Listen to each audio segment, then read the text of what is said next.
Tonight on Unsolved Mysteries Rewind, two friends get together to discuss episodes of their favorite television show, Unsolved Mysteries.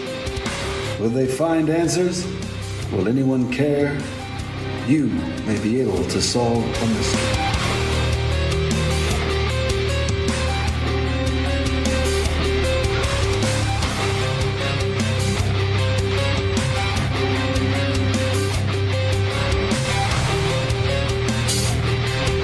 This is Mark, and you're listening to Unsolved Mysteries Rewind. I have on tonight my co-host, Laura. How are you doing, Laura? I'm good, Mark. How are you going? I'm going well. And I heard that you're not supposed to say going well. You're supposed to say, I'm okay. Oh, well, it is winter here, so I'm always just okay. But try to remain positive till spring. Yeah. Well, when is spring? How much longer until spring for you? I've been counting down. I think I've lost track of the days. It's like 40-something days. What? So, yeah, I can't wait. That's not so bad. We're in the heat of summer right now, and I think it was 98 degrees yesterday, which it was like about 36, 37. Oh, Fahrenheit. my favorite. Yes, Celsius. please. I can't handle it. I'm like, my dogs hate it. I hate it. We're all like just sitting in front of an air conditioner and That's pretty usual for us for summer. Pretty usual. yeah, I know. You guys are crazy. Yeah, we have the dry heat as well, which is can be really tough. And yeah, some people can't handle it. Everyone's different. Yeah, and and as soon as you get used to it, winter comes. The autumn comes, and your body just adjusts, and then it's a new season. Yeah. But adjusting to things is I can't even think of a good segue there. The episode we're talking about tonight first aired on, was it Friday the 13th? I wonder. It was January 13th, 1995? Oh, I don't know. I'm doing a quick search too. Yeah, do a quick search. But so January, when I just click something. So yeah, January 13th, I'm sorry, I'm all bumbly. So yeah, January 13th, 1995. And what is the title of this particular Unsolved Mystery that we'll be discussing? Okay, so it was the Unsolved Mystery segment, Season 7, Episode 11. They called it the San Marino Bones, but I prefer to call it the case of John and Linda Sohus, because that just seems a little nicer. Basically, it contains the disappearance of, obviously, Jonathan Robert Sohus and his wife, Linda Sohus, whose maiden name was Mayfield. And the location of sort of where they were last seen, where they were living, was San Marino, California. And the date of the disappearance was February 8th, 1985. So it took about 10 years for the episode to appear on Unsolved Mysteries. So quite a long time afterwards. Now, it did air on Friday the 13th. So. Oh, did it? Oh. We have to get the bell for that. Where is it? There we go. So. Dun, dun, dun, yeah, creepy. dun, dun, dun. But in all seriousness, this is a kind of a chilling case. This is a very strange case. In the reenactment, it states, it says on May 5th, 1994. So what's interesting about this is they went missing 10 years prior to this case really breaking open. I'm just going to start going through the case. On May 5th, 1994, workers were digging for a pool in the backyard. In a reenactment, it's the smallest pool that I've ever seen. Yeah. It's basically not like a pool. Spa bath. Yeah, it really is. Unless it was the beginning. And in California, they were digging for, an in-ground pool. And they made a grim discovery. In the reenactment, they show them lifting up these plastic bags. And this is what's kind of interesting. Inside were the dismembered skeletal remains of a man. And that's what it says in your notes. But every time I read about this particular case, they say a dismembered skeleton.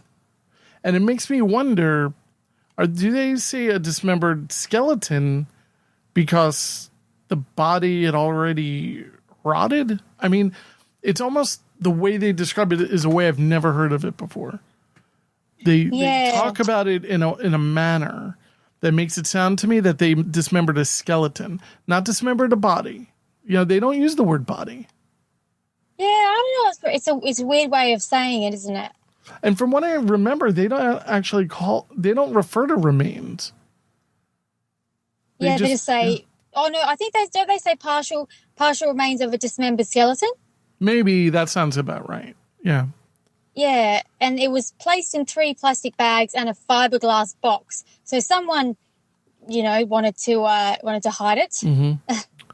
Clearly. Yeah, but investigators learned that about 10 years prior to that, the previous owners of the home, which Ruth Dee Sohus, had reported her son John and daughter-in-law Linda missing, and then nothing. Right? They just were missing. Yep, just gone. Investigators were certain that the remains belonged to John. However, a lack of dental records and DNA from biological family members prevented a positive identification. Now, a lack of dental records, does that mean he never went to the dentist? It could be. I mean, years ago, people didn't go to the dentist as often. And I think depending which dentist you go to, they destroy the, x-rays and things like that. Maybe after you haven't been for a while, if you've moved. It was obviously in the 80s. So, but he could have never gone to the dentist. He could have gone to it once. They could have been destroyed. It's true, I guess. Yeah, not everyone goes to the dentist. You'd be surprised. A lot of people don't make frequent trips there. Now, the reason why they didn't have biological family members and they couldn't just ask his mom is because he was adopted. That's right. And Dee Dee didn't know the birth parents because I think that at this time they were really closed with those type of things. Yeah. And even today sometimes they are. But, I wonder if he knew he was adopted. Oh, that's interesting too. I wonder. Because, she seemed like an interesting character.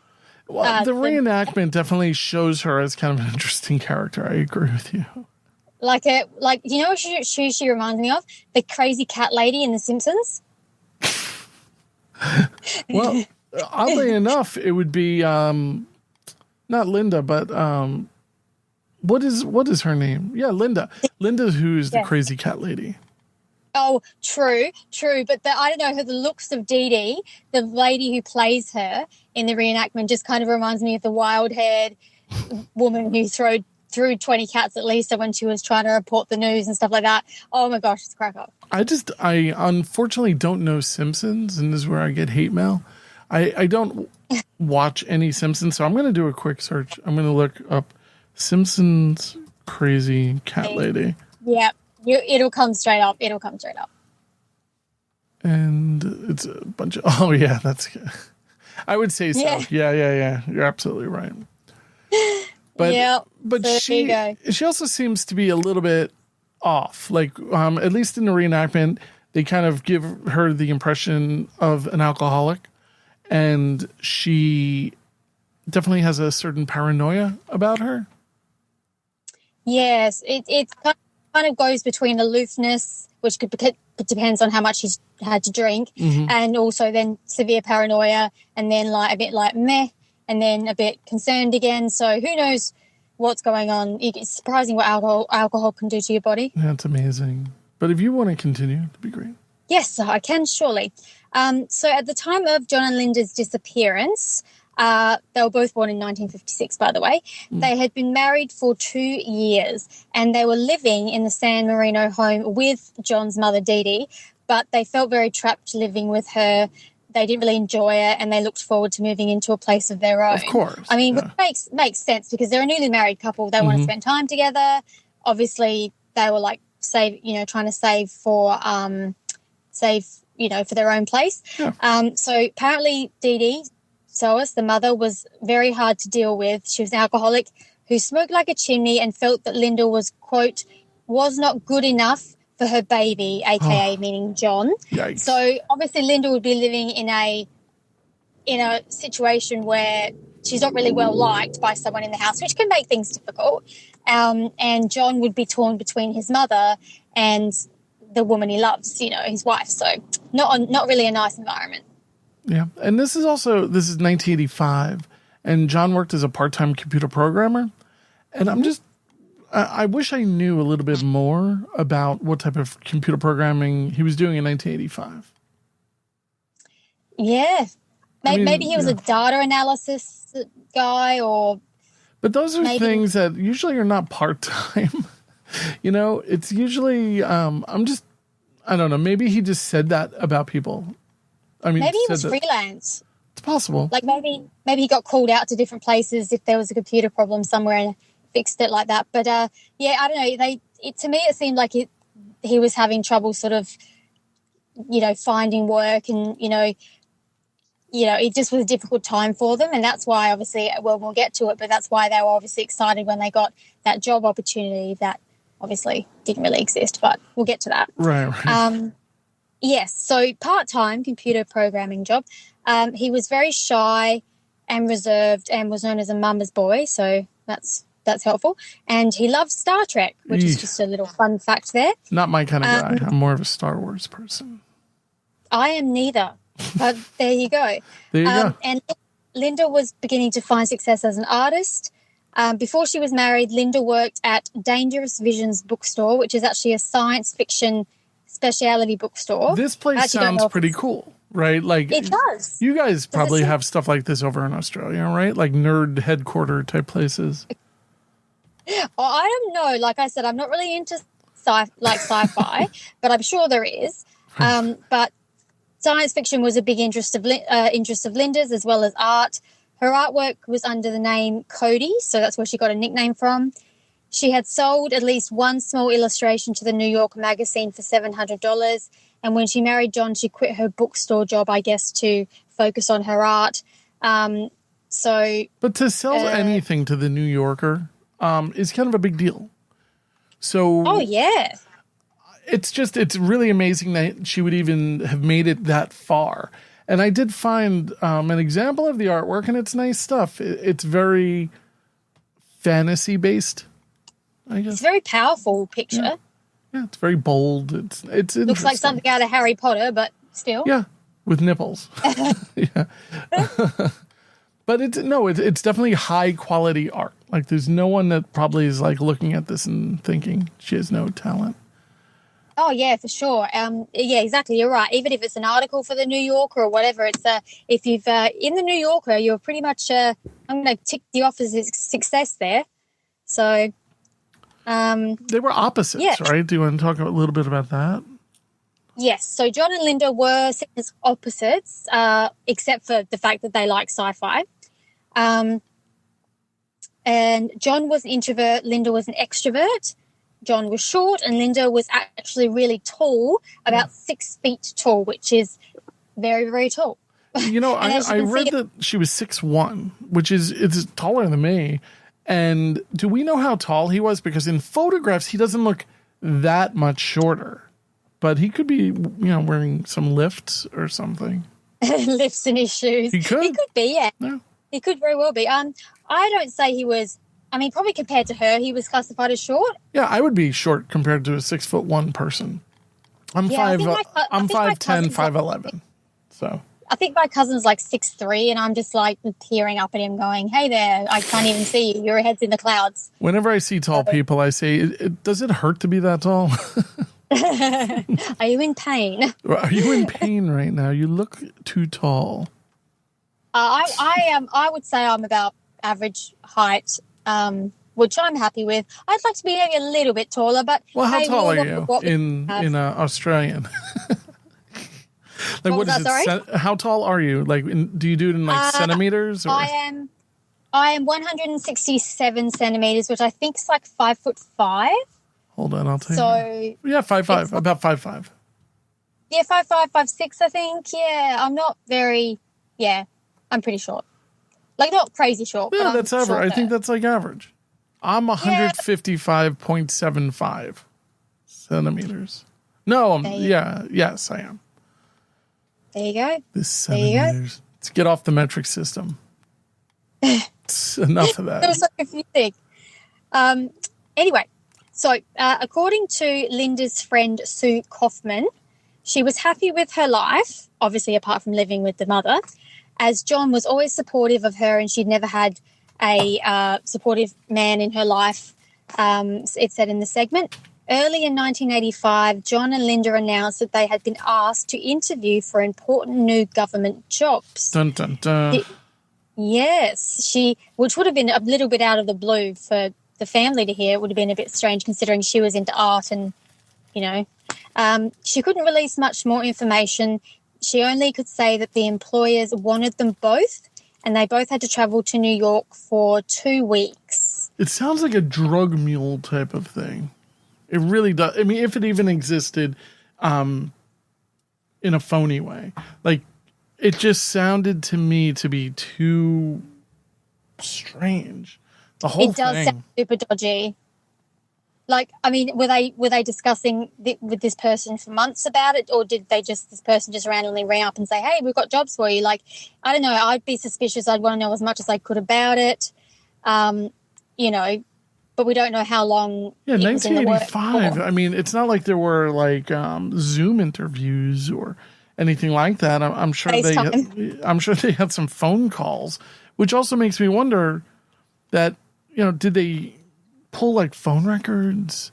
Things like this were not discussed, from what I could tell. Yeah, no, they never mentioned it. I never found anything really in any of the the sources that I read on the internet. Yeah. They just said that the couple left on February 8th, 1985 from their house in San Marino, and they never returned and were never seen alive again. So, I mean, I put down... You make a great point here. Did anyone actually see them leave? Yes. Because they didn't. I'm giggling because it's so terrible. They didn't go very far. Yeah. Well, I mean, John obviously didn't. I mean, obviously because his remains were found in the backyard. Mm-hmm. But I actually did find out a little bit of information that they had plans with their friend Sue to go to a sci-fi convention when they got back from the trip. So the fact that they didn't arrive back when they said they were going to was alarm bells for the friend Sue. So, right. And obviously the family as well. So the whole thing was just a bit, confusing. We learned that Linda had kenneled her 6 cats. 6. 1, 2, 3, 4, 5, 6. And paid for a 2-week stay, which I would imagine is pretty expensive. But after 8 weeks, the cats were still not picked up. I mean, those people have patience. Yeah, I was thinking that would have been a good shelter, an extra 6 weeks. I mean, but people who kennel their cats don't normally abandon them. That's true. People with a conscience and who adore cats don't usually. I can't even handle 1 cat, let alone 6. But you don't just either you abandon it or you don't spend money. You don't go out of your way to spend 2 weeks worth of money for 6 of them to stay somewhere. Yeah, exactly. And, I said in the segment she was very, she really loved her cats. She wouldn't have gone anywhere permanently without them, unless there was something suspicious. So Linda's sister Kathy was concerned and didn't believe that the couple would leave their pets, like we said. Kathy looks just like her sister. Yeah. Right? They have the ginger hair. Yeah. Yes. So then Kathy called John's mother, Dee Dee, hoping to find out a bit more about their whereabouts, considering Dee Dee lived with them. She should know more being the optimum word. Dee Dee told her that the couple were on a secret mission. Ugh. You can almost see her doing the air quotes. And she's also having a glass of something while on the reenactment. Pretty heavy stuff, yep.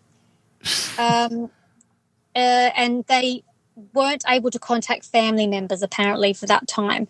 But Kathy did say in the segment that Dee Dee's story kept changing every time Kathy called her, depending on how much she'd had to drink. So she wouldn't really be a reliable source, I wouldn't think.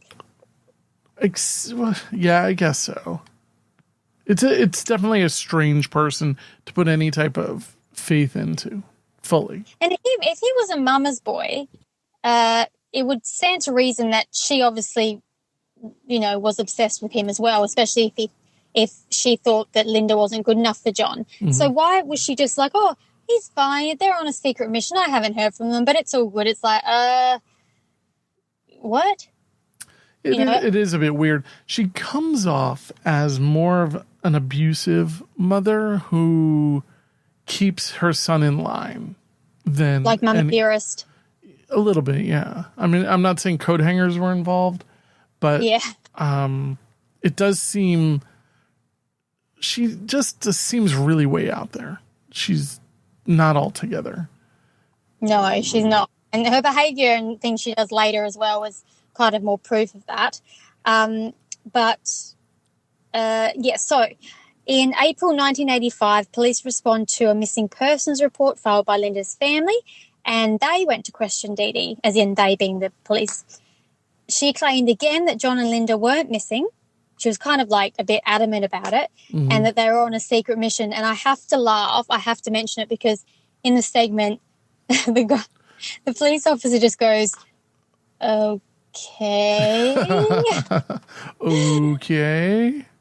It's like, I didn't catch that. I have to go back and listen to that. It's like the guy's like is thinking, oh my God, she's crazier than a sack of cats. Like just right. Like don't light a match near this one. Holy cow. Yeah. She told officers that she receives this information from her quote unquote source, and she refuses to identify the source. Which is not helpful. Yeah, it's really not helpful. I would think that she's lining herself up to be involved, personally. Yes, it's not looking right. It really isn't. And she's really not cooperating fully, being that she claims to have this source, but she's not sharing it with anyone. Exactly. Yeah, it's like it's something that's private. I mean, was she worried for her own safety, or did she just like, she's like, in the segment she goes, everybody keeps calling and I keep telling them they're not here, they're on a mission, rah, rah, rah. I keep telling them, blah, blah, blah. And it's like, well, okay, woman, Jesus. Like, But that same day, police also knocked on the guest house door, and a man who was completely in his birthday suit answered the door. And I guess it's strange that if you're just naked, I guess some people are just more comfortable. But as you point out, wouldn't you just kind of put on something quickly? But he didn't. Oh, yeah, like grab anything, a tea towel, cover something. That man was Christopher Chichester. Yes, Christopher Chichester. He didn't provide police with any useful information, saying he kept to himself and didn't get involved with the people in the main house. And this part of them visiting him wasn't actually included in the Unsolved Mystery segment. So I don't know whether they thought it wasn't relevant, but, I'm surprised. It would create for some interesting visuals. Yeah, yes, exactly right. Yes, true. With no evidence of foul play, police were unable to investigate further, which I guess is a stupid rule. But, if there's nothing more to go on, I guess they're thinking, well, maybe they are just in New York or wherever they are and, we're worrying too much. But then the postcards started appearing, which I thought was strange. We get an Eiffel Tower one where... Yes. I mean, they were supposed to be going to New York, right? They're from the West Coast. They're going to the East Coast for these jobs. And I really thought that the message that was on it, and did you look at the reenactment, not the reenactment, but the postcards themselves and the way they were written? Yeah, I think I put a picture of one, actually. Oh, did you? Hang on. I don't think, where are they? Okay, so it's like literally right down the bottom. Oh, okay. And it's a bit blurry, but it's the one where the Eiffel Tower one. Mm-hmm. But it doesn't look like the handwriting of somebody in distress. No, it certainly doesn't. It doesn't look like that at all. But it's I mean, you don't know. They could have gone to Paris and still thought that everything was legitimately okay. Absolutely. And so they could have obviously not been in distress, hence they wrote the postcard. But that was more than 3 months later after they had left. So Lynn's friend Sue received the picture postcard. There are a couple weird things here, though. One being, there's no reason for them to stay, right? They didn't really have that much going for them. She's an artist. She's making a few bucks. he really doesn't have much of anything. If they had an opportunity to travel, great. And then we would be able to say, oh, all right, and they lived happily ever after, except for the fact that a body was found. Yes, and only one body. Yeah, we don't ever. Well, do we ever find Linda ever? Nope. Not strange. not as of 2022. And another thing is that I couldn't find. Maybe you knew, how deep was the body buried? I'm not sure, but considering you have to dig quite deep for a pool, it could have been way down or it could have been just above. But I personally, it does say later on that there was a get together outside of Dee Dee's house, and Christopher Chichester was there, and it looked like some of the ground had been disturbed. Mm-hmm. So I don't know if that just means it was shallow because he's lazy bugger, or whether he just went all the way deep down there. And, but obviously he has to make it not so deep that he can still get out of the hole. So, holy cow, the whole thing. Now, in the postcard, it said, "Dear Sue, kind of miss New York. Oops. But this can be lived with," which what does that even mean? But this can be lived with. I think they're trying to say but I can live with it. Yeah. I mean, hey, it's Paris. I mean, Paris would be great. New York would be great. Actually, I found Paris kind of dirty, but it was still a beautiful city, but it was just quite dirty in some areas. But then again, everywhere is in certain areas. Yeah. So Sue claimed in the Unsolved Mystery segment that it just didn't sound like Linda. Mm-hmm. And she didn't really believe that the postcard was actually from Linda. And another was sent from France to Linda's family. It didn't mention why they were in France or when they would be returning. Linda's sister Kathy believed that if the couple actually were planning to go to Europe, Linda would have excitedly told them about it. But like we said before, it could have been like a last-minute thing. They could have literally been on their way to New York or been in New York for a day, and then the source had said, no, we actually need you in Paris or whatever. So maybe they didn't know they were going to go to Paris. But they could have still said, we're in Paris because of this, this, and this, but they didn't. But after all this is happening, I guess some time goes by. Dee Dee gets a sobering moment, I guess, and she changes her mind, and she decides to file a missing report on John and Linda. Yes, which is a different change of character there. Yeah, and she's saying that she no longer has contact with her original source, and how she was reporting to the source all of their mail and just everything. And there's a lot of things I just wasn't clear about. Was she sending him the mail or her the mail? How was she supplying all this information? Oh, about the tenant? To the source. Because their mail would come and she would forward the mail to the source, right? True. Well, but remember, he was so basically the source was Christopher Chichester, right, which is the tenant that was living in a guest house. But when Linda and John had first disappeared, he was still living there, remember? Because the police went to go see him. Right. So Dee Dee would have just had to say, hey, you've got some mail, or Christopher Chichester could get it himself. So that's who the source was.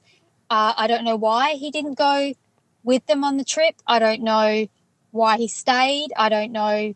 But anyway, he had then disappeared, which obviously made Dee Dee concerned, going, well, now I don't know where he's going. He didn't leave a note. He didn't say where he was heading. I can't forward anything to him. Obviously, some mail was probably still getting left at that address. I don't know whether she opened it, but that's kind of illegal. She just didn't know anything. So that's why she went to the police and was obviously quite concerned. And Chichester was a bit of a creep, too. Oh, even just looking at the photo, he seems like a creep. 12 out of 10 on the creepometer. Yeah, he just, I don't know, there's something about him I really don't like. And one of those things that might be standing out is that he actually asked a neighbor girl out on a date who was a preteen. She was 12 years old. Yeah, I often go out with really, when I was 12, I went out with really old men. Yeah. Totally normal. Totally normal. Terrible. Ugh. So that's not a good sign. Obviously, the girl's mother said no, which is a very wise mother there. Thank God. Yes, thank God. But Dee Dee also reported John's pickup truck is missing, and she could not say when it disappeared. It seems like she's really not cooperating. Oh, I just think she's just completely... You think she's just obliterated and she's unaware? Oh, I completely think she's obliterated. I think she's got no idea what's going on. I think it's the alcohol. It's got to be. Because there is no way that you can... I mean, I don't know how big the property was, but there's no way you could say, oh, that's funny. I thought there was a truck there. Oh, maybe there wasn't. But it was a huge white pickup truck and now it's gone. I feel like if you are this far gone alcoholic, you make it up. You know, you kind of go, I guess it was there a week ago. I'm not sure. Yeah, at least estimate, for goodness sake. No, I just feel like saying that, giving up and saying, I don't know how long it's been missing is kind of weird. Yeah, it's, I think she was just a very sick woman, obviously. But with, again, after she filed the police missing persons report, without proof or any more proof that a crime had been committed, the investigation stalled. But soon after filing the report, Dee Dee sold her house. Apparently it was due to her extensive medical bills because she was in failing health, which I just mentioned. Yeah. She moved to a trailer park, and 3 years later, in February of 1988, with John and Linda still missing, she passed away from a heart attack without ever learning what happened to them. It's a real shame. I mean, she definitely downgraded her entire lifestyle. And it was primarily because of the booze. I mean, it really most likely her health condition was connected to her abuse of alcohol. Without a doubt. It is a shame. 9 months later, John's truck turns up 3,000 miles away, which is like, 4,000 kilometers? I'm not sure. It's far.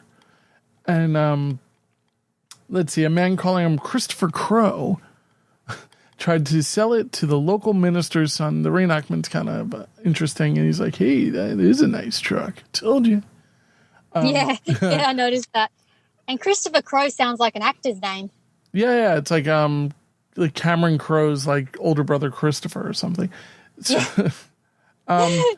So he decided not to purchase the truck because it didn't have a title. And without a title, you have to like send away to the state, and you need to get a new. I mean, it depends on the year of the car. I deal with like old cars all the time. So I deal with cars where you can just sign over the registration, but most cars need to have a title that needs to be legally signed over. And if you lose that, it's useless. I mean, if you can't prove ownership, it's useless. So it was smart for him to not do it because the car was still being paid off. That's why there's a lien on it, probably. Yeah. Yeah, so it was a bit dodgy what he was trying to do. Yeah. I wonder if he had cleaned it. He needed to clean it before he tried to sell it. Mm-hmm. We don't know if it's a big truck. We don't know if there was, Linda was in the back or was ever in the back or something happened. We don't know. Why was he trying to get rid of it? Now, one of the weirdest little factoids that you dug up, without a pun to the way they found the body, is the Social Security number that was associated to this. Do you want to share that? Because I think that's very odd. Yeah, I know, wasn't it? So with his identity changed and now in a new state, Christopher Crow got a job at a mortgage broker doing IT work. He was fired when he gave them the wrong Social Security number. That number actually matched a known serial killer, which we all know, the son of Sam, David Berkowitz. Now, why would he give that number and how would he even know it? Yeah. But you pointed out that you wonder if it was public record. But then again, I agree with you. I don't see why it would be. It's like here we've got like our Centrelink numbers or our concession card numbers. So it's similar. But, yeah, it's strange. But investigators in, how do you say it, Greenwich? Greenwich, maybe? Greenwich, yeah. I would say Greenwich. Apologies for not knowing how to pronounce it. Anyway, we'll say investigators in Connecticut were told to look for a man named Christopher Chichester, and they soon discovered that Chichester and Crow were the same person. Who would have thought? And he was seen as the main suspect who might have information on the Sohus' disappearance. I guess it's because, obviously, he lived in the guest house behind the actual house. He knew them, even though he claimed to not really have anything to do with them. However, Chichester, a.k.a. Crow, vanished again before he could be questioned by police who had just unearthed John's remains. So that makes him look even more guilty by fleeing after that. So this must be 1994, which is when they started digging up the backyard. So I'm doing a quick search to see if I can find David Berkowitz's Social Security number. And it's interesting. It talks a lot about him and how he was collecting Social Security payments. And I'm gonna keep searching at another time. One other thing I wanted to bring up is, now, if you had to change your name, do you think you would, just stick with Laura, or do you think you'd give yourself a different first name? Depends how much I want to get away from people and what I've done. But I mean, how much do you have to like your own name to, if you are trying to get away from people, wouldn't you change your whole name? Well, I would think so. Yeah. I would definitely do that. And you wouldn't have the same initials? True. He could be one of those people who figured he wouldn't remember that he's changed his first name. So, if obviously my name's Laura, if I change it to Jessica and someone yelled out Jessica, I wouldn't turn my head. Right. You know what I mean? Because your name's not Jessica, really. You have to try and train it in your brain. So he sounds like an idiot. So maybe he just was like, I'll just stick with Christopher and just change the surname. Oh, but I'll make it with the same first letter. Same initials. That's kind of what I'm alluding to. I think the guy's a moron. And I'll give the Social Security number of one of the most worst serial killers, sure. Right. It's like, what, Charles Manson, while you're at it. Just bring him in. Yeah, why not? Why not? So a forensic anthropologist determined the remains found in May 1994 were consistent with physical descriptions of John Sohus, which we said before. He was also wearing jeans and a plaid shirt, which friends say matched his usual work attire. But as we said, there was no dental records available and no DNA comparison, which was unfortunate. However, I did find a source, although it might be questionable, that explained that John's bones had trauma to them, which you can tell. It kind of indicates he was beaten and therefore was evidence of what is known as SFT, which is sharp force trauma, to the bones from a sharp object, possibly a knife. It has scratch sort of, marks to it. However, I've also heard it's very difficult to determine the cause of death just from bones. So we're unsure if the police officially listed the cause of death from that evidence. Well, I think we can rule out an accidental, like a heart attack and things like that. I mean, he was clearly, in my opinion, murdered somehow. Oh, absolutely. Especially with what they find when they do luminol in the guest house, which we'll get to. Yeah, luminol is one of those weird chemicals, right? Yes. It reminds me of the very first case that I recorded with you, where they did luminol and they found blood going up the stairs to where he killed her in the apartment. Yeah, and they were saying that just lit up like a Christmas tree. I'm like, fascinating. So let's see. Police can only speculate how the body ended up in the backyard of the former Sohus residence. No clear signs of homicide were found. You kind of went through all this. But investigators used luminol, which is, I think, highly toxic. Now, I don't know is luminol toxic while applying it, or, what I'm wondering is, do they have to wash it off? Do you know? Does it, when it dries, is it safe? I'm just kind of curious about that, because what they do is they spray it everywhere in a room, and then they give it a black light type of treatment. Yeah, I don't know. I think I've seen them spray it where they have to wear those masks. But I don't know if that's just when spraying it and they have to wait for it to dry, and then it's after the spores have gone in the air and dissipated, then maybe they could be okay to use the light. I'm not sure. That's a good question. Oh, this is interesting. Luminol itself is not poisonous. However, working with hydrogen peroxide and sodium peroxide can be dangerous. Those substances are acidy and oxidizing. And so I guess when you're working with those things together, you're creating, and I guess like the sodium peroxide and the hydrogen peroxide would eventually vaporize and dry, which would make it's kind of like a mustard gas, maybe something like that. Yeah, true. Good point. That's a good point. Wow, that's interesting. So I'm glad they used it though. I'm glad it was available to be used. Yeah, they found a pool of a substance, or what appeared to be a substance that was there, that it was cleaned up, and they said that they feel as though this was a pool of blood. They of course don't know whose. That's true. There was no way to determine whose blood it was.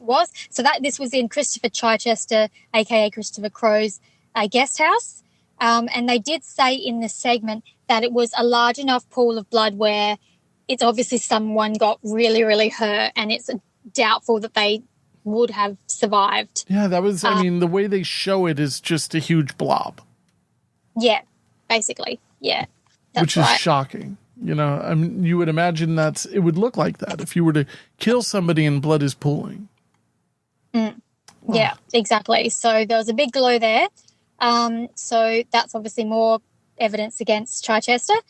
Linda's family doesn't believe, going back, that she would go years without contacting them, since she seemed to be very close with her sisters and it seemed to go against her character. I tend to agree. I think if she was happy with her life in general, apart from living with the mother, there was no mention of family problems on her side. Her sister seemed really devoted to her. So, again, it's out of character, as are the postcards that have little information on them. So do you want to talk about John's adopted father, Bob? I would love you to talk about.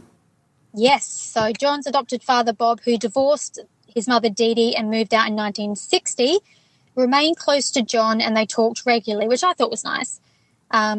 He probably was sober, which always helps.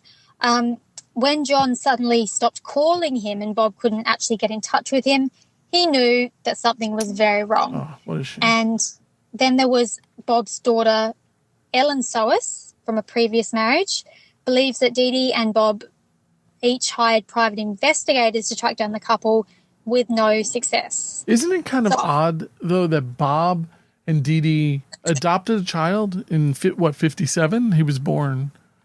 And then they divorced in 1960. I mean, I would imagine that would, these days anyway, impact your adoption status. Yeah, it could. I mean, it could be. I mean, but maybe it is 1960s. Yeah. It's who knows what goes on back then, but I mean, maybe Dee Dee couldn't have children. I don't know if Ellen, Bob's daughter, was born from the previous marriage before Dee Dee or after Dee Dee. But I don't know if I believe that Dee Dee would hire a private investigator. I believe that Bob probably would, because he obviously seemed really concerned. But Dee Dee, number one, she didn't have the funds, as we know, because she had to move into a trailer park. You know, and she's very, like we said, a bit. Yeah, drunk. She doesn't come off as the type. She's a bit wacky. I feel bad calling her drunk. I'm not paying her out about it. I'm just saying that she, I think it's a fair assessment of how she is. We're not making fun of people who have an addiction to alcohol. We're simply saying that some people, when their addictions are out of control, are drunks. I mean, I'm sorry. Yeah. Yeah, and they obviously have something, underlying issue that they need to try and sort out. Sometimes it's never sorted, which is a shame. Obviously, in her case, I don't think it was. But anyway, so I do believe that probably Bob did hire a private investigator, which he seems like he's a good guy and really wanted to know what happened to John, just like Linda's family. Right. But I guess Gerhard Strada was good at covering his tracks. So... That name, holy cow, this guy. He really, he kind of comes off as, in the way he looks, like a magician or something. He's such a creep. Yes. Now, when I say Gerhard Strada, I am, of course, talking about who, Mark? Oh, the other Chris. All the Chris's. They're all the same in this story. The Chris Chichester, the Chris Crow. So back in 1995, so the year that the Unsolved Mystery segment came out, a year after the bones were discovered, police wanted to find Christopher Chichester and question him about the disappearances of the Sohuses again, because remember, he'd fled. Police have since determined that his real name is Christian Karl Gerhardtstreiter. Gerhardtstreiter. Yeah. I'm not even going to try to do that. He's a German native. It sounds very Nazi to me. I don't know. Yeah, a little bit, just a little, yes. He's a German native. He was born in 1961, 5'8" tall and weighs 150 pounds. That was at the time. Police would also like to locate a mystery woman who, in June 1985, went to the kennel and picked up Linda's cats. Weirdest part of the whole story, in my opinion. Yes, because I think by that stage, obviously, John and Linda had been gone for a few months. I don't know if Chichester had left the guest house by then, but he was either living there or he was just about to leave. But, it's this random woman came. The other alternate was to euthanize the animals, so the manager complied and let her have the cats, which I'd rather them go. Oh, yeah, of course. I just wish I knew who they were. You know, this woman, was it Linda somehow? Oh, I don't know. Does Linda walk in and say, here's $100, you never saw me? I don't know. I mean, I just don't know. No, I mean, unless she threatened the manager, but what reason would she have to do that? And she's pretty she's like I said, but she's pretty tall. She's got pretty distinctive features. Mm-hmm. Unless she dyed her hair and we don't get a description of the woman who picked them up. Just said that they had never seen her again. Yeah, she never saw her again, and it's not known if she had anything to do with the couple's disappearance. I mean, it could be as simple as, I don't know, she went to the shelter looking to get a cat and was told the story about these cats and said, I'll just take them. Or maybe there was a sign in the window that said, these cats have not been claimed. Come inside if you're interested. Or she could have been connected with Chichester, and he wanted to clear up any loose ends and says, just take the cats. So they stopped questioning it. And yeah, but then again, how would he even know about the cats and where they were? Who knows? But what we learn about Chichester is that he has other secrets, and apparently he's very wealthy. He's one of the Rockefellers, I read. Oh, totally believable, right? Clark Rockefeller. Does not sound right to me. No, it doesn't. It doesn't even sound real, to be honest. It sounds like a drink. And this also diverts from the case. So I don't think it deserves it. It's interesting, but it really diverts from the entire case. It's really just more along the lines of a sidebar about how crazy this person is. Yes, he kind of reminds me, I mean, he's probably not as bad. I mean, he's still a murderer, in my opinion, but he's probably not as bad as Franklin Delanoid Floyd, who had a crazy past, what we just uploaded last week. Listen in if you haven't. And it's also on Netflix, the girl in the picture. So listen and watch, and we got deeply into that. I listened to that a couple of nights ago, and I thought it was a great episode on our part. Yeah, it was. All my friends loved it, and it was very informative. And then along with the Netflix documentary, I thought it was a good time to release it. Absolutely. In line with that. So, so basically, using an alias, Clark Rockefeller, Gerhardtstreiter, a.k.a. Chichester, married a businesswoman in 1995. I think her name was Sandra. Conned her and the friends into thinking that he was part of the wealthy family. He's an idiot. How stupid are people? But people believed him. For whatever reason, he convinced her that he was one of the real Rockefellers. Yes, yep. And they had a Quaker marriage ceremony that had no legal status attached to it.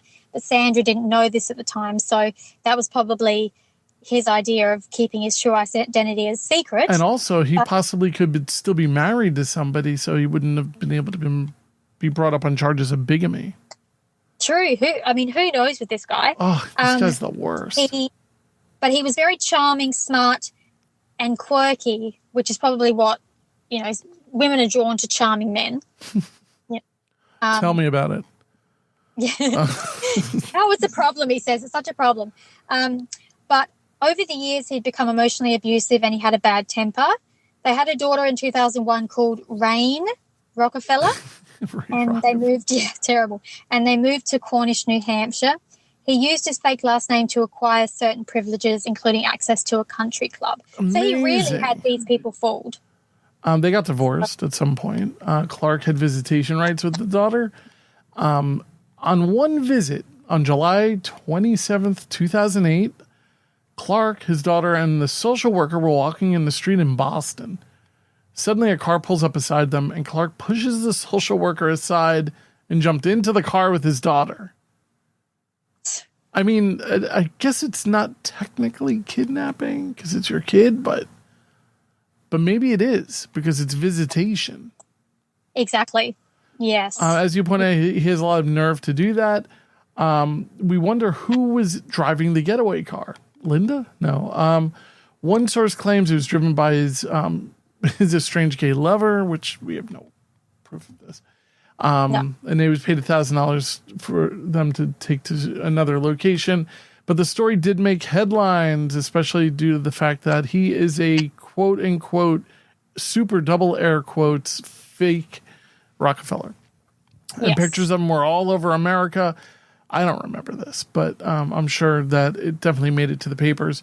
Some people in San Marino recognize him as Christopher Chichester. And 6 days after the kidnapping, Clark and his daughter were found safe in Baltimore, Maryland, and Clark Rockefeller was arrested.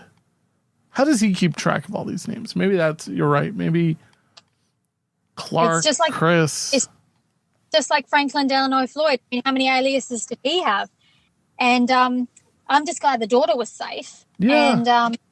And fingerprints confirmed his true identity, and then more of his backstory sort of came to light. Christian Kalligalersteiter. I'm not trying that.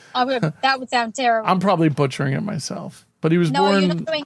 You do better than me, believe me. Well, Christian Kalligalersteiter was born on February 21st, 1961 in Germany. 1960. Yeah. Oh, did I say that in 60? And he claimed his birthday was on February 29th, which would have been leap year. You wish. And, but they confirmed that it was February 21st. Everything about this guy was a big lie. Oh, why would you even... I mean, just to shave a few years off, that's just ridiculous. That doesn't do anything. And then he starts like telling believable lies, I guess, saying, because I consider these believable lies. It's kind of like saying like, hey, you know that piece of, when you screw in a light bulb, yeah, my great grandfather invented that technique, It's one of those kind of like, well, maybe, somebody had to invent it, right? That's true.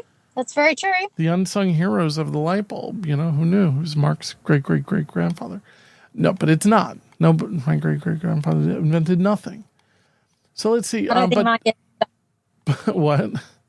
I don't think my great-great-great-great-great-grandfather invented anything either, but you never know. Oh, wait. I think he invented podcasting, actually. We'll go with that. Let's go with that. Sure. But this is one of those believable lies where he says he's the famous of a Hollywood actress, Ann Carter. But Famous she son. didn't. Yeah, He's a favorite son. I'm sorry. The son of the famous Hollywood actress, Ann Carter, but she denied it. Why would they even ask him? At this point, I wouldn't believe anything he said. I was like, oh, okay, yeah, that's lie number 365. No but problems. I guess this is a fact. He attended and completed business school in Germany in 1978. In 81, he moved to the U.S. and married a woman from Wisconsin and got his green card. And in 83, they divorced. Maybe that was his first marriage. Yeah. And it was probably just what is very loosely called a green card marriage. Nowadays, you can't just get a green card marriage. You have to stay married, at least for a period of time. He moved to California and started living in Dee Dee's guest house in 83. And that brings us up to speed. Yes, pretty much. And more you have to add to the Unsolved Mysteries case if you could continue. Yes. So in 2009, he was sentenced to 4 to 5 years. Some sources say 7 to 8. I couldn't really confirm which one it was, which is very frustrating because I like to know the actual facts. But anyway, at least I put a couple down. I hope it was 7 to 8 because the more the better.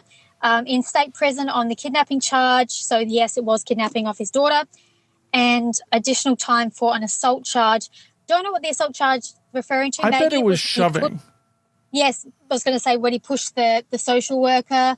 2 defense experts diagnosed Gerhard Strider with delusional disorder and narcissistic disorder, which seems correct because apparently he told the court that he believed his daughter was telepathically asking him to rescue her, which is why he planned that escape with his supposed gay lover, which is obviously we can't prove, but we can prove the kidnapping. So he's a bit He's way off. Him and Dee Dee got along. There's no doubt about it. Yeah. That's probably why he was the perfect tenant for her, showing up naked at the door. Yeah. Yep, completely not with it. Sounds about right. Hey, give me a hug. But investigators reopened the Sohus case after his parental kidnapping trial concluded. He refused to cooperate with the police in their investigation. He simply stated, quote, "I am fairly certain I have not hurt anyone." That is a creepy quote. That's like the one from the 2 Mary murders where he goes, "I had nothing to do with the arrangement of Mary's murder." Right. It's like just saying, "I had nothing to do with her body being buried here." Oh, shivers! Oh, right. Oh my gosh! Look over there. Yeah, I didn't say anything. Yeah, I mean, but it does. It as you said, it seems like a very stupid statement. But, well, I don't think he was the smartest of guys. Like we've sort of ascertained, he's a bit of an idiot. Yeah, he's definitely an idiot. So the results are, I put it as unresolved, or I'd say partially solved. I wouldn't even say 50% solved. Yeah, a little bit solved and mostly unresolved. But in March of 2011, Gerhard Strider was charged with John's murder. Investigators finally located John's birth family, which is really good because obviously as the years go on, there's been more advances in that. DNA testing from his family members confirmed that the remains found in the backyard of the house belong to him. So that's something we can put to bed. We can put the rest, yeah. Poor John, that's, unfortunately he had a bit of a hard time there. Feel sorry for him that his life had to end that way. At the trial, along with the luminol evidence, prosecutors had several witnesses testify against Gerhard Strider. So, yeah, it was pretty interesting, and I'm glad that he got his comeuppance. A few neighbours remembered seeing strange coloured smoke coming from his chimney, so from his guest house, around the time of the murders. He had asked friends about places that he could dispose of drums filled with chemicals. Which is weird. Like, what chemicals? Yeah. I mean, maybe it's like the Snowtown murder one, the acid or whatever. John's remains were found in a metal drum, but some sources say a fiberglass box. He borrowed a chainsaw from a neighbour and tried to sell a blood-stained rug to a friend. What the hell's wrong with this guy? Ooh, that's disgusting. Yeah. Also, around the same time when Chichester had a trivia party out in the backyard of the Dee Dee's property, a friend noticed that the ground near the guest house had been dug up. So that's what I said before. And also I had to wonder, where was Dee Dee during these incidents? Like, I know she's an alcoholic, but could she not realise that Chichester was up to something? The smoke, the digging in the backyard. Yeah, I think she definitely knew more than she was letting on. Yeah, I think she was. Maybe she could have even been fearful of him and just said, "I want to stay out of his way." This guy turns up naked at the door. I don't want anything to do with him. Things like that. But Gerhard Strider just claimed that it was plumbing problems. However, that same area was where John's body would be found, a little while later. So obviously that's that. Finally, 2 bags found with John's remains came from 2 universities that Gerhard Strider had attended. So that's pretty interesting evidence. His ex-wife testified that she hired a private investigator in 2006 as she had grown suspicious of him. But even the investigator couldn't find out his true identity. That's amazing. Yeah. That's some investigator, but then again, yeah. Yeah, I mean, depending on the investigator, I guess even in 2006, you hit a brick wall eventually. You don't have access to everything the way that the FBI would have. And the world's a big place. So, yes. Lastly, Gerhard Strider's lawyers made it seem like Linda was the one who killed John and fled. He had no motive to kill John. And I'm thinking, well, we don't know what the motive was, but pretty sure they were happily married. Look, I'm not saying that they didn't argue. Everyone There's argues. a small chance that Linda did help kill him. Maybe it was her idea. Maybe she was forced to and he later killed her. Maybe, she developed Stockholm syndrome or amnesia. Maybe she was hit on the head and ended up, getting lost. But what happened to her? The whole thing is so suspicious. Yeah. So do you want to continue on the next? Sure. On April 10th, 2013, Gunnar Steiter, it's changing every time I say it, was convicted by a Los Angeles jury of first-degree murder in John's case. He was sentenced to 27 years to life. Linda has never been found. Police believe that she's dead, and he probably killed her. Probably killed by Gunnar Steiter around the same time as John. But the official word is, and this is the way the police are listing it, is that Linda Sohus is just missing. Still missing, rather. Yep. After nearly 40 years, or 37 years, yep. But John's mother, Dee Dee, after not hearing from John for a couple of years, put instructions in her will that would strip John of any claim to an estate valued, which was valued at about $180,000. So I wonder who got that money. I think it was like friends and family. I think. Interesting. Yeah. So that's interesting though. That even if he were to appear, he wouldn't be able to get it. Exactly, and she wrote down, "I intentionally and with full knowledge of any consequences, specifically disinherit and omit any provisions for John Robert Sohus." We got to think, was she so distraught about his absence that she thought that he just walked out on her? But she also must have thought that he was still out there. Must have. But we don't know if they had a fight right before they left. Maybe she didn't want him going on this job thing that he wanted to do. Well, we know that she didn't like the wife. Linda, yeah. Yeah, so... Yeah. I don't know. Parents do weird things to their kids. Dee Dee told a friend that John and Linda took several of her credit cards before they vanished, and charges were made on those cards in New York. Yes, but I believe it was probably Gerhard Strider that made those charges. I mean, it could have been them. Like I said, they could have been there legitimately. They thought it was all good, and then something happened to them later. But, to me, it seemed meticulously planned. I don't really know why. It's not like they were made of money. Right. They seem like good, decent people. Well, they had about $200,000. It's just interesting that she would even have $200,000. Yeah, and she moved to a trailer park. It's interesting. Now the fun part. We get to the theories. Yes. What do you think happened here? Well, I think it's obvious to me that it's not just a random person who murdered John. It has to be someone that knew them, like as in John and Linda. And in my opinion, it all leads to Gerhard Strider. I mean, he's definitely in the center of everything. Yes, everywhere you turn, it sort of leads back to him through everybody. But what was the real relationship between, Gerhard Strider and John and Linda Sohus? Some people have speculated that Linda and Gerhard Strider were having an affair because he was known to be quite charming, as we said. Maybe John was killed to get rid of him so that they could be together. Mm-hmm. But then why has Linda never surfaced? And why has Gerhard Strider kept quiet? Maybe because he doesn't want to face another murder charge. He's already got one, so what's another one? And Linda didn't seem the type of person to be willingly involved in a murder, especially with someone obviously she seemed to be in love with.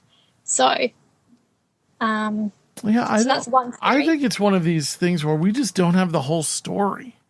And we don't know why. But I don't know. I have this idea that Linda was involved on some level, but I think that she's no longer with us. I think she was also murdered. Yes. You think she maybe was willingly involved or non-willing? I think willingly. Oh, you reckon? But then again, you know, I get this vibe that they didn't dislike each other. So I don't know. Well, maybe she was willing at first and then realised that he was serious, and when he actually carried out the plan, he had to kill her because she was going to say something. It's possible. Definitely possible. Yeah, exactly. If Gerhard Strider murdered both John and Linda, why didn't he bury them together?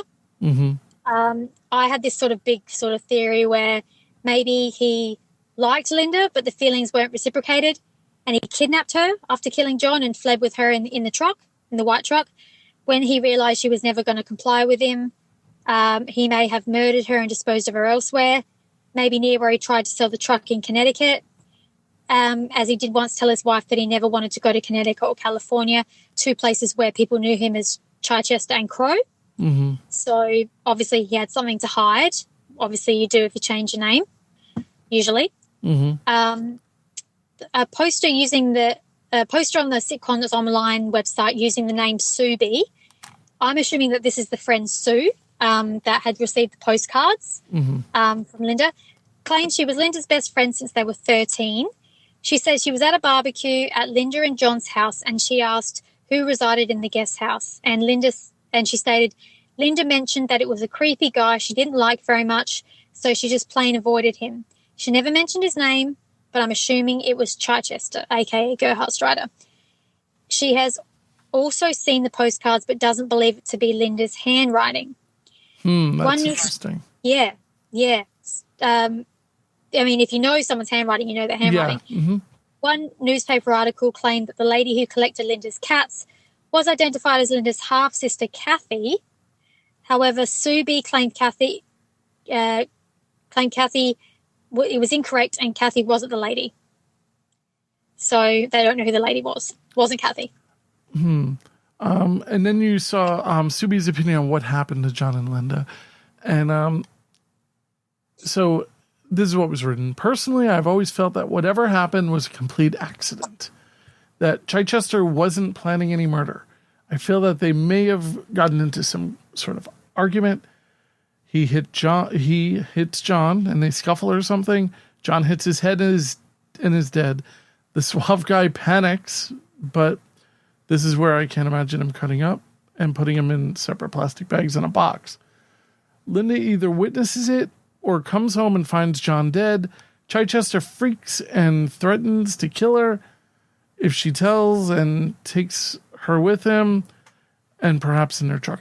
I think that this is implausible. I don't think this is the way it happened. This is like a Hitchcock scene.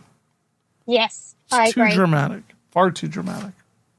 Yep. I mean, you can explain anything away this way, I guess. It's silly. Yep.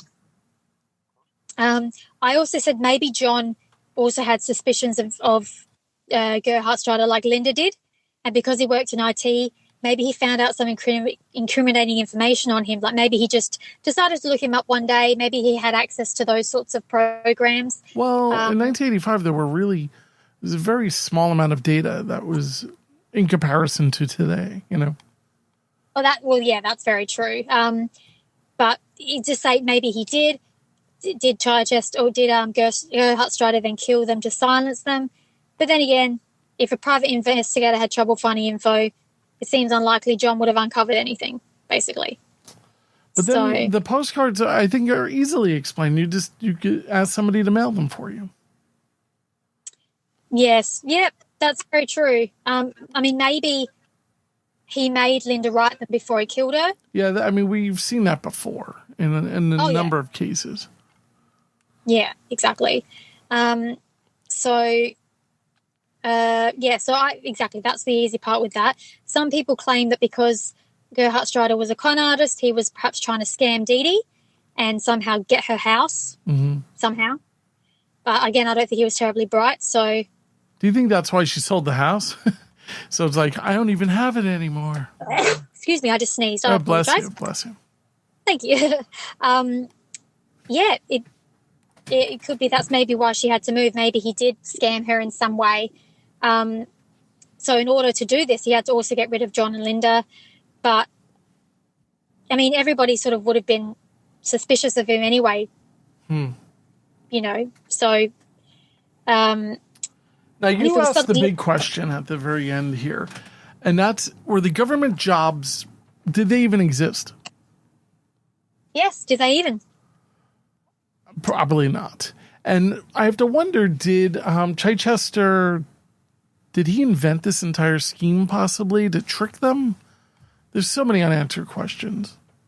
Oh, there is. And I found when I was researching that there were a lot of questions I had, and a lot of the answers I wasn't really finding, I was just finding a lot of loose ends, and you basically end up with saying, I don't know, which is not really an answer. Mm-hmm. Because you don't. So it's very frustrating. But I think, I think that obviously Gerhard Strader, I think he made it up. I don't know if he was in cahoots with someone else that we don't know about. I don't know what the motive was. And that's what's, was it a love triangle? Was it con for money? Mm-hmm. Was it anything? Like, was it random? We have no idea what happened here. And it's did they just have a fight and it got out of hand and he's like, oh crap, I better put the woman in the truck, flee with her, but first I better bury the other dude in the ground before, everyone finds out. Like, it's just bizarre. And then, like, years later, they're digging in a pool. I mean, the guy thought, whoever put that body there, thought, I got away with it, right? Oh, for years. I mean, maybe for the first few years they were nervous, But then you kind of start forgetting about it, maybe. Yep. Jeez. Yeah, and he was a Rockefeller by that point, so he didn't have to care. He could have bought his way out of anything. He's like, that's what you caught me on? The body? Yeah. Really? I mean, unfortunately, poor Linda's still missing, and it's sad. And obviously, I'm glad that they were able to confirm that it was John's body. At least, part of that has. Well, she would be in her 60s now, right? Yeah, I assume she would be. Yeah. Yeah. And I don't believe she's with us anymore. I believe she's dead somewhere. Yeah, I think she is too, unfortunately, which is not the case that we'd like to see be the one, but it is what it is. But luckily, Gerhard Strader is still in jail, and we, that's one less mad guy on the streets. Maybe. Seems like there's never a shortage of crazy people, unfortunately. But Laura, I want to thank you so much for all the work that you put into this episode. It looks as though we've gotten to, who knows, maybe next week they'll find something out. Yep. You never know. I'm not ruling anything out because, like I said in the last one we did with Franklin Delano Floyd and the girl in the picture, years later was her true identity discovered. Right. You can't rule anything out. Yeah. And it seems like people are always looking for a solution. And, I wish them the best of luck. Yes, I do hope eventually something comes up. I mean, I'm sure that Linda's family would like to know her whereabouts, and at least if she's not around, give her a proper burial. And so, yeah. But, again, thank you so much for working on this. And I look forward to the next one. Yes, definitely. Thank you very much, Mark. Yeah. If you're listening to this, please consider subscribing. You can go to stillunsolved.com or look for Unsolved Mysteries Rewind on Facebook or on Instagram. Yes. Right? It's one word, Unsolved Mysteries Rewind. And look for us. We're everywhere. And you can rate us out of 5 stars on Spotify. If you're feeling so generous, 5 is great. Yes. So just a hint there. But, just hit us up. Tonight, we have been confronted with an entire catalog of unexplained and unsolved events. Tune in next time as Unsolved Mysteries Rewind discusses another collection of unsolved mysteries. Until then, we can only look and wonder.